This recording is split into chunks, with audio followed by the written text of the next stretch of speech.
You know, for a lot of people, a change in their vision doesn't just show up one day with a big announcement. Nope, it kind of creeps in. So this explainer is all about that journey, from those first quiet little worries to taking clear, confident action. It's really for anyone who's starting to notice these things, and for the people who love and care for them. This quote, wow, it just gets right to the heart of it, doesn't it? It's almost never one giant thing. It's this pattern of tiny little negotiations you start making with the world around you. We're going to take a look at how you can spot these subtle patterns and, this is the important part, what you can actually do next. Okay, so let's start right at the beginning. We're diving into those subtle clues, those first, something's a little off moments that are just so easy to brush off as, just being tired or needing a brighter lamp. And that's the tricky part, right? The very first signs almost never sound like a vision problem. Think about it. The porch steps you've walked up and down 1,000 times suddenly seem different.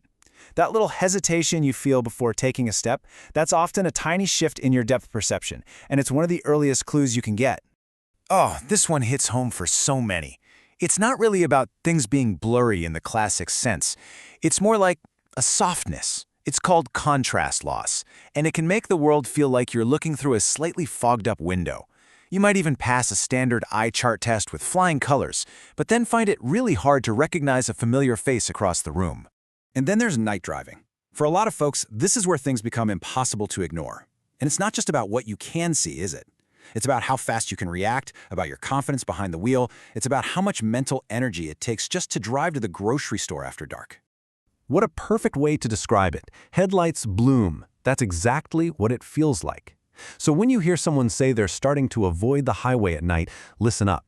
That's not just a preference. They are already making a safety decision based on what their eyes are telling them. They're self-triaging. So let's move on. What happens when all these little separate issues start to connect? Well, sometimes it can lead to what feels like a real hit to your confidence, and you start to feel like your independence is maybe a little more fragile than you thought. I want to tell you a story that I think captures this feeling perfectly. It's about my uncle. This is a man who built his whole life on being precise and capable, and here he was, standing in the most ordinary place in the world, the cereal aisle. He just kind of laughed it off, but there was a little crack in that laugh. It was such a tiny mistake, but it pointed to a much deeper truth. The world that he knew so well was starting to keep its little details a secret from him. But here's the thing about that moment. It wasn't an ending, it was a turning point. It wasn't about what he'd lost, it was the spark that moved him from just quietly worrying to actually doing something about it. That same week, we booked an eye exam together. So when you start noticing these changes, you really come to a fork in the road. On one path, you can adjust your surroundings, get a better reading lamp. And that's totally fine if it helps and you feel more comfortable. But if the symptoms are affecting your safety, like with stairs, driving, or even reading the label on a pill bottle, that's not a better bulb project anymore. That's an exam decision. All right, let's try to connect some dots here. I want to be super clear. The goal here is not to self-diagnose from your couch. Not at all. It's about learning to spot the pattern so you can give your doctor really clear information, and that always leads to better care. So this little chart basically maps some of those real-life feelings to common conditions. Remember that foggy windshield feeling and all that glare we talked about? Well, that's often a sign of cataracts. Or that smudge right in the center of your vision? That could be related to macular degeneration. The real takeaway here is that your descriptions of what you're experiencing, they're really valuable clues. Okay, I need to just pause right here for a second, because this is incredibly important. Most of the changes we're talking about are gradual. But some signs are absolute red flags, and they mean you need to act immediately. If you or someone you know experiences any of these things, this is not a wait-and-see situation. This is a call the doctor's office for triage today situation. Sudden vision loss, a shadow that feels like a curtain coming down, or seeing straight lines as wavy, these are urgent signals. Please listen to them. Okay, so now we get to the really empowering part of all this. You've noticed the signs, you understand when it's urgent, so how do you walk into that doctor's office feeling prepared and ready to turn your concerns into a really productive conversation? Let me introduce you to the 10-minute prep. Seriously, this is your superpower.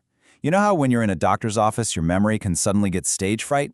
Well, having a simple piece of paper with these notes on it, make sure you say everything you wanted to say. It can completely transform an appointment. And this is so true. Being your own best advocate, or speaking up for a loved one, it isn't about being loud or confrontational. It's all about being clear. And having the right questions ready to go, well, that's your best tool for creating a real partnership with your doctor. So here's a great question to have in your back pocket. When you ask this, it shows the doctor you're not just looking for a quick label, you want to understand their thinking. It really just opens the door to a better conversation about why they're recommending a certain path. Oh, this one? This question is a total game changer. It takes that kind of vague reassurance of, oh, we'll just keep an eye on it, and turns it into a real concrete plan with a timeline. You leave the office knowing exactly what to expect and what the next steps are. And finally, this question builds your safety net. You're basically asking your doctor to define the red flags for your specific situation. You walk out of that appointment knowing with total clarity what signs mean you need to pick up the phone right away. Wow, we have covered a lot of ground, from those first subtle clues all the way to a full-blown doctor's visit plan. So let's bring it all home and boil it down to one single totally manageable action that you can start today. This is it. It looks so simple, right? A 7-day vision log. Now, the point of this is not to create more stress in your life. It's to collect signal. Honestly, this little log might be the most powerful tool you can bring to your next appointment. It gives your doctor clear, real-world data, and that makes your visit quicker, easier, and a whole lot safer. Just knowing there's a change is the first step, but taking action is what really protects your future and your independence. You've heard the stories, you've seen how it can go, from a simple lighting issue all the way to a real plan. So the question is, what's your next chapter going to be?